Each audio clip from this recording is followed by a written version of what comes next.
సర్పంచ్ కూర్చొని మాట్లాడుకొని ఏ సమస్యలున్నా పరిష్కరించుకుంటాం. అది ఇచ్చిపెట్టి మళ్ళీ ఎవడో పోరంబోకోడు ఇల్లు తిరుగుదాం రా అంటే పోతారా? ఇవాళ కేసీఆర్ కూడా గట్టే మాట్లాడుతున్నాడు. ఈడ మాట్లాడదాం రావంటే రంగారెడ్డి జిల్లాలోటి, పాలమూరులోటి, నల్గొండలోటి ఆయన మీటింగులు పెడతాడంట. నువ్వు మీటింగులు పెట్టకపోతే సంతలో పోయి బర్రెలను కాసుకో, మేము వద్దంటున్నామా? మాదేం పోయింది? నీకు పొద్దు పోకపోతే మా కల్వకుర్తి సంతల్లో, కొడంగల్ సంతల్లో, ఇటకెళ్ళ మా ఎడ్ల సంతలు బొచ్చడు ఉన్నాయి.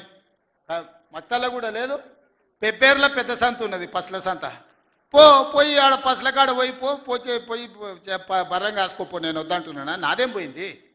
నీకు ఎట్లాగూ పని లేదు, ఖాళీగా ఉన్నావు. ఖాళీగా ఉన్నాడు పోయి ఆ పెబ్బేరు సంతలో పోయి బర్రెలు కాసుకోపో, బర్రెలు కొనుక్కోపో, నేను వద్దానన్నా?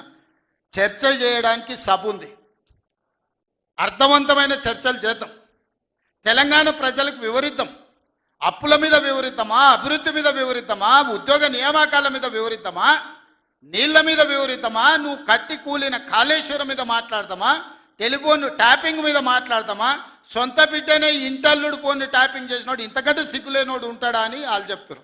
ఓ పక్కన నేను 1 కోటి మంది ఆడబిడ్డలకు చీర పెడతా, సారె పెడతా నేనంటే ఉన్నొక్క చెల్లెల్ని ఇంట్లోకెళ్ళి బయటకు వెళ్ళగొట్టిన వాడు ఆస్తిలో వాటా అయ్యేస్తుంది. గంత పనికిమాలినోడు, సొంత చెల్లెలకే చీర పెట్టలేనోడు, సొంత చెల్లెలకే పండుగ పూట బుక్కెడు బువ్వ పెట్టినోడు వాడు కూడా ఒక మనిషా? మా ఆడబిడ్డలను ఆలోచన చేయమని అంటున్నా. ఏం ఆశిస్తామమ్మ పుంటింటి కాడ మనం? చెప్పురి. మెట్టింటికి వచ్చిన తర్వాత పండుగ పూట ఇంత బుక్కెడు పువ్వు పెడతాడు, మా అన్ననో తమ్ముడో ఉంటే చీర పెడతాడు, ఇంటి ఆయన ముందర ఇజ్జత్ పోకుండా ఉండని కానీ కోరుకుంటాం. అంతేనా? వాళ్ళ ఆస్తి అడుగుతామా? వాళ్ళ ఆస్తి అడుగుతామా? ఆడపిల్లలు మీరు సగం మంది సర్పంచులు ఉన్నారు కదమ్మా, ఆడపిల్లలారా మీరు చెప్పండి. పుట్టింటి గౌరవం నిలబెట్టడానికైనా ప్రయత్నం చేస్తారు కదా మీరు మీ అత్తగారింటి కాడ. వాళ్ళ ముందర మీకు ఇజ్జత్ లేకుండా పండుగ పూట తల్లిదండ్రులు వాడు అన్ననో తమ్ముడో ఉంటే పండుగకి ఇంటికి కూడా విలువకపోతే మీ అత్తగారి ఇంటికాడ, పక్కింటి కాడ, తోటికోడల ముందర ఇజ్జత్ పోతుంది. అమ్మ గిత్త కంటే అవమానం ఉంటుందా? ఓ పిలిచో సారి చీర పెట్టకపోయినా మీరే కూడా పెట్టుకుని ఉంటే వానికి ఇచ్చో చీర కొని నువ్వు పెట్టినట్టు అన్న చేయరా అంటాం. పుట్టింటి ఇజ్జత్ ఎవరని తీస్తారా?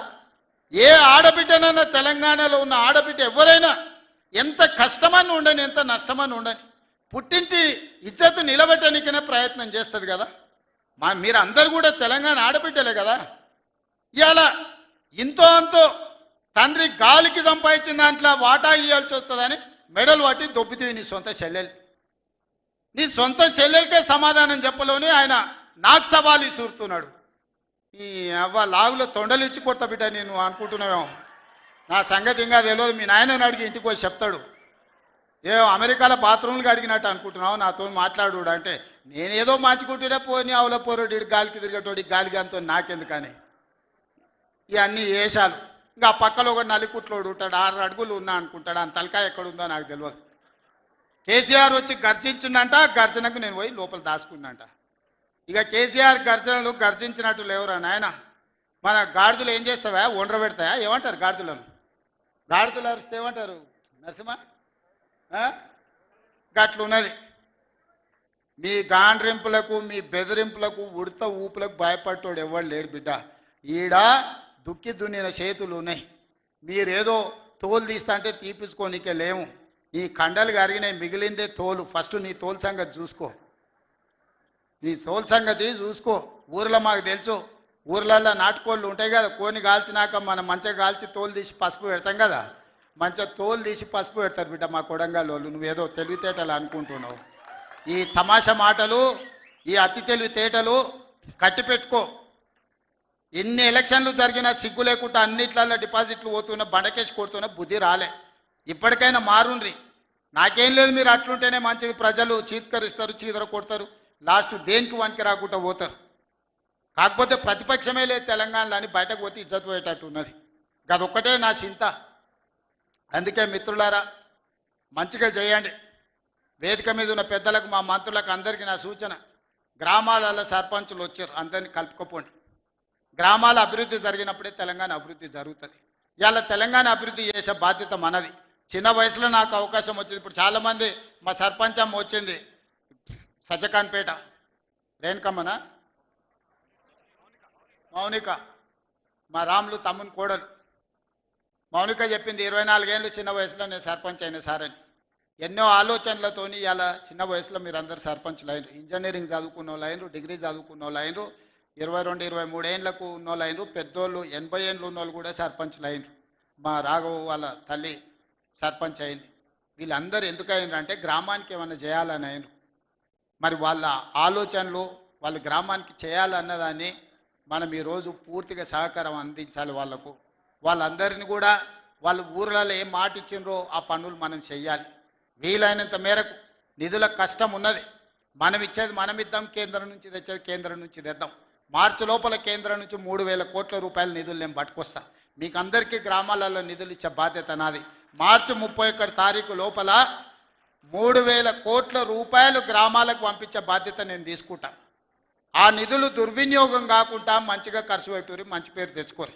నాకెట్లా చిన్న వయసులో ఈ రాష్ట్రానికి ముఖ్యమంత్రి అయ్యే అవకాశం వచ్చిందో, రోజుకు 18 గంటలు కష్టపడి ఎట్లయితే పనిచేస్తున్నానో మీరు కూడా గ్రామాలలో పని చేయండి, కష్టపడుండ్రి, గ్రామంలో ఇంత మంచి పేరు తెచ్చుకోండి, గ్రామాన్ని అభివృద్ధి చేయండి. నా వైపు నుంచి పూర్తిగా సహకారం ఉంటుంది. మళ్ళీ 2029లో ఎన్నికలు వచ్చినప్పుడు ఎవరి లెక్క వాళ్ళు చూసుకుందాం, ఎన్నికలు వచ్చినప్పుడు చూసుకుందాం. ఇప్పుడు కేవలం అభివృద్ధి మీదనే దృష్టి పెడదాం, గ్రామాలను ముందుకు తీసుకెళ్దాం. గ్రామాలు అభివృద్ధి చెందినప్పుడే తెలంగాణ రాష్ట్రం అభివృద్ధి చెందుతుంది. ఆ విధంగా ముందుకు వెళ్దామని మీరందరూ సిద్ధమే కదా? గ్రామాలను అభివృద్ధి చేయడానికి మీరందరూ సిద్ధమే కదా? ఇవాళ మా పోలీసు వాళ్ళు చెప్పినా కానీ మరి ఏమైందో, గెలిపించిన వాళ్ళేమో బయటూరు, గెలిచిన వాళ్ళేమో లోపలూరు. బయట చాలా మంది మా ముఖ్యమైన నాయకులందరూ కనిపించారు, పలకరించుకుంటూ వచ్చిన. ఏందా అంటే మా రాఘవ్ 10 పాసులే ఇచ్చిండు అన్న, ఏం చేయాలని అంటుండు. కాకపోతే మా ఇందరు మరి పరిస్థితి ఏమో పాసులు ఇచ్చేది లేదు. బయట ఉన్నోళ్ళు తక్కువ కాదు, లోపలికి వచ్చిన వాళ్ళు ఎక్కువ కాదు. మీరందరూ నా కుటుంబ సభ్యులే. మళ్ళీ నేను వస్తా, మీ అందరినీ కలుస్తా, మళ్ళీ కూర్చొని అభివృద్ధి చేసుకుందాం. కొడంగల్ని ఒక ఆదర్శ నియోజకవర్గంగా తీర్చిదిద్దుదాం. ఇది నా ఒక్కడి వల్ల సాధ్యం కాదు, మీ అందరు సహకరిస్తేనే సాధ్యం. అయితే అన్ని గ్రామాలకు ఏం కావాలనో గ్రామ సభలు పెట్టుకోండి, గ్రామ సభలలో చర్చించుండ్రి, మంచి పనులు చేద్దామని తెలియజేస్తూ మీ అందరి దగ్గర సెలవు తీసుకుంటున్నా. పెద్ద ఎత్తున మిమ్మల్ని గెలిపించిన వాళ్ళకి సప్పట్లు కొట్టుర్రి. ఎందుకంటే మీ గెలుపులో బయట ఉన్న వాళ్ళు ఈ